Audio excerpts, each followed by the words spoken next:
actually trying at the moment to find out more about it, but I can't give you a direct answer as to why it's happened. I would say that, for instance, that it isn't actually terribly inconsistent. Again, let me quote John O'Connor, former head of the Scotland Yard Flying Squad. 1994, cannabis has been a decriminalised drug for some time now. This is the head of the Flying Squad. The inconsistency is only formal. If the government is licensing cannabis in one form, then it isn't actually really being consistent with itself at other times. As to whether a doctor should be allowed to prescribe it, well, doctors do all kinds of terrible things. If any of you have ever been misprescribed by something by a doctor, you'll know what a disaster that can be. But during my short life, doctors have changed their minds about large numbers of things. It's not all that long since doctors were jamming chisels up people's noses and giving them prefrontal lobotomies because they thought it was good for them. The stated medical treatment for a burn in all the manuals until about 10 years ago was to put grease on it, which is the worst possible thing you can do with it. Aspirin is now discovered, although a good painkiller, to rip the stomach linings of people. So you think a politician... Every single drug... As for antidepressants, I think the argument about their efficacy and dangers has only just begun. Absolutely. So the fact that doctors prescribe something doesn't necessarily make it good. Almost any drug, if it has any power to do any good at all, has side effects. Absolutely. And it has to be measured against those side effects to see if it's safe to prescribe. And in my view, in the case of cannabis, there simply isn't that amount of safety available. Nor, to be honest, is there enough evidence of its medical efficacy to make it worthwhile proposing. Well, with respect, Peter, that's the most unsustainable thing you've said all night. Because there's a colossal amount of evidence. I can sustain it, but let's move on to something else, and I'll sustain it later, unless you want me to sustain it now.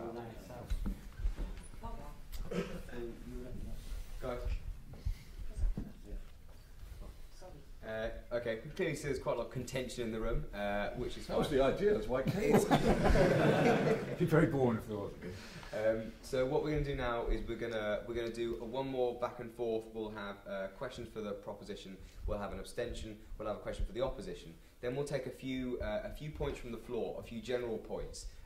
It can be an idea. It can be a point to either side. It must be brief, and then we're going to go to our summations for both sides. Okay. We're gonna try, but we'll make quite a few points so that we can actually keep things going a bit. So, who are we on? Proposition. Are there any questions for the proposition? Sir? Not waiting all day. You were saying about what you see as the very slight danger involved with the regular use of cannabis itself. Surely that can be somewhat attributed to the fact that its very illegality. The fact that there is a very small supply of it getting around, relatively speaking, compared to alcohol or cigarettes, and the fact that if, as you are suggesting, big business and industry comes involved, the price of cannabis is going to drop quite substantially. I think you would probably agree. And you're still saying that with this feasibly huge increase, the amount of cannabis that people have access to, that the actual risks would not become quite significantly more apparent than they are in the slight dose already taken. Well, I think that I don't accept the idea that there will be a great deal more cannabis. I think that the availability of cannabis will be much more regulated, and in a sense for many people will be much more difficult than it is now. I mean, again, I think the comparison with the US and with the 16 states in the US where there is now a medical marijuana system, and where in many of them possession of marijuana for any purpose is effectively decriminalised. I mean, in California now, apart from the medical marijuana rules, you can possess up to an ounce of cannabis with, I believe the penalty is less than a parking ticket. Okay? And I mean, if you just look at the simple facts of what's happened there, wherever these regulated systems apply, consumption of cannabis goes down. The concomitant of what you're saying is that the forbidden fruit factor is, I believe, a large factor in this. The lowest consumption of cannabis by children in Europe is, guess where? In Holland. It's not seen, forbidden fruit is a big part of cannabis's appeal. may I respond to that? Thank you. It's very difficult, it seems to me, and I would have thought you would agree with this, it's very difficult to measure the level of use of an illegal Oh, of course, drug. yes, of course. Reliable figures seem to me to be rather hard to come by. But on the question of whether availability makes something more used, when I was at university in the 1970s, much of Britain resembled a large and well-ordered cemetery. The pubs closed firmly for most of the day. You couldn't buy alcohol in most shops. You certainly couldn't buy it in supermarkets. You had to buy it at off licenses, which again were open only at specified times and shut most of the time. And do you know what? In the 1970s, people drank a lot less than they do now because it was harder to get. And I really do think that it is absurd to imagine that if cannabis were easier to get, there wouldn't be more of it and people wouldn't we're use not it saying more. it would be easier to get. And as it happens, I favour the old alcohol licensing laws before the subject of what do you think about alcohol and tobacco. I think I'm very much in favour of the current laws, which are trying to stamp out tobacco use. And I think there should be much tighter laws on the licensing of alcohol sale. I would support prohibition of alcohol, but I think it would be impracticable. But I think the licensing laws we had before the 1980s were very effective in keeping down consumption. We now suffer very, very badly, and anyone who minimises the disastrous effects of alcohol is fooling themselves. We suffer very, very badly in this country because we've made it more easily available. We don't need yet another poison circulating on a large scale, commercially manufactured, advertised and pumped out all over the place. Thank you very much. Okay, so now what's going to happen is, once again, just to make sure you're all aware, one more point for the opposition, and then we're going to be taking a few abstention points. So please bear in mind, if you've got a good abstention point, keep it in your head for in just a moment's time so that we can get a good back and forth between Peter and Peter. I'd really appreciate it. So has anyone got the last point directly for the opposition? Sir? You talked about a 12-year-old child using cannabis and it destroying its life. Why do you think he couldn't get alcohol? I didn't say he couldn't. Why do you think he chose that? Well, cannabis over alcohol? Because it was readily available at the school he attended.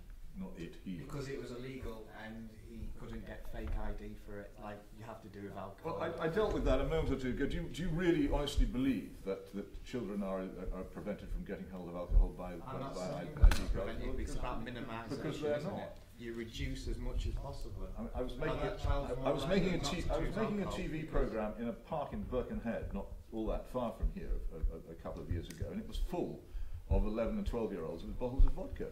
I'm not saying The fact that it is illegal does not make it more readily available. The fact that it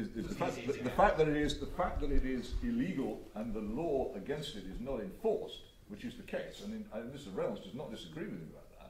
I do. There's 25,000 people sentenced every year. Well, yes, for simple possession. Went on about the fact that it's illegal in California in the supposed headquarters. But in Britain there are 25,000 people sentenced every year for simple possession. They must have been trying very, very hard. It's harder to get into prison in this country than it is to get into university. It's very, very hard to get arrested for cannabis possession. The police aren't interested. Believe me, they couldn't care less, and in fact they would much rather not know. They would, because they know what causes the real problem. That's why when they do catch anybody and they're forced to act, they give them these useless cautions. Sorry, cannabis warnings, which weren't even ever legislated, which are the criminal justice system's almost invariable response to it. There is no effective law against it. So no, it's not an argument. And alcohol he might well have taken to alcohol, though I have to say his parents would probably have noticed sooner if he had. And it would not, whatever it had done to him and to his liver and all kinds of other parts of him, it would not have done to him what cannabis seems to me to have done to him, which if you had witnessed, you would not say lightly. But Peter, it's factual. It's a fact that by a recent analysis, cannabis is nearly 3,000 times more dangerous. Alcohol is nearly 3,000 times more dangerous than cannabis. I don't know quite how one makes that calculation. Well, you know, the therapeutic ratio. I'm a journalist. I've seen in my life many colleagues have their lives ruined by alcohol. I've seen people carried out of offices screaming and piddling in their trousers. I've seen people 9,000 people die from it every year. Found dead in their beds around. I don't minimise the dangers of alcohol. And I said, what's that as an argument against cannabis?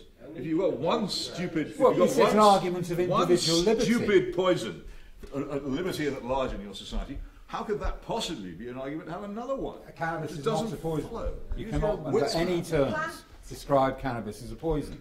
And if you'll remember, this was one particular issue which I took you to the Press Complaints Commission on. You did, and you failed. Well, you say I failed, but what in fact I complained about was the fact that you called cannabis a sinister poison.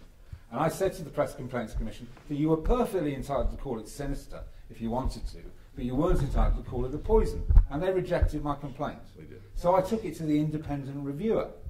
And the independent reviewer said... Who is the independent reviewer? Who is the independent author? Lieutenant General Sir Michael Wilcox. Ah, right. The independent reviewer said, you have, I believe, demonstrated that cannabis cannot accurately be described as a poison in the technical sense. The question then becomes, would readers be misled by the use of the term in what was clearly a comment piece by an individual? In this instance, the Commission decided that they would not, taking the view that the use of the word poison was a metaphor. Well, it's amazing the kind of people they get in the army these days. I can't answer to him, but it is a poison, and there's no doubt it's a poison. Well, everything is a poison. But Almost every drug anybody takes is a the poison. lethal dose of cannabis is approximately 20,000 times. Poison doesn't. single effectiveness. Poison, Mr. Reynolds, does not mean lethal poison. Poison means a substance which will do you harm. No, but that's the way you Cannabis compare will, the cannabis toxicity of will do you harm Of course if it will. you take it. breathing That's a oxygen. poison. Breathing oxygen catalyses the aging process. Well, there you are then. We all better stop breathing. Exactly. Follow your logic, and we should. Once again, can I remind you, this is Peter's debate. Whose? Peter's. Oh. We will, of course, have contributions from the floor, but let them speak. And to both the candidates, let each other speak. You've both got excellent points to make. I thought we were being very polite to each other, actually, didn't you? So too. Yes, It was getting a bit quick, I think, so let's slow things down a bit. Can't you keep up? We want slow. I don't want anyone to get hit in here, and I know it's going to be me. So, right. So more points for the abstention that both parties can answer. Sir, how do you view that marijuana has its limits to recreational use where it comes to economic inactivity, with, say, unemployed people smoking it, and not really taking part in society and not really pushing themselves forward to be, how do I say, a working member of society? That's the problem. What would have been called the amotivational syndrome? Yeah. Is that what you're suggesting? Like with people that smoke it and don't really push themselves forward in life, don't have any ambitions. That's because of probation again. Because Well, the kid that's going grow, we're not well, supposed Yeah, do you want to get on here? I think there are people like that in the world, and for some people cannabis might affect them that way, and for some people eating too much oxtail soup might affect them that way. There's no data, no basis in fact or evidence to support the idea that cannabis causes that sort of thing. Obviously, if you sit around all day smoking dope and don't get off your arse, and do something with your life, then you're going to have a wasted life. And that applies whether you smoke cannabis, whether you don't smoke cannabis, whether you eat it, whether you smoke crack, whatever you do.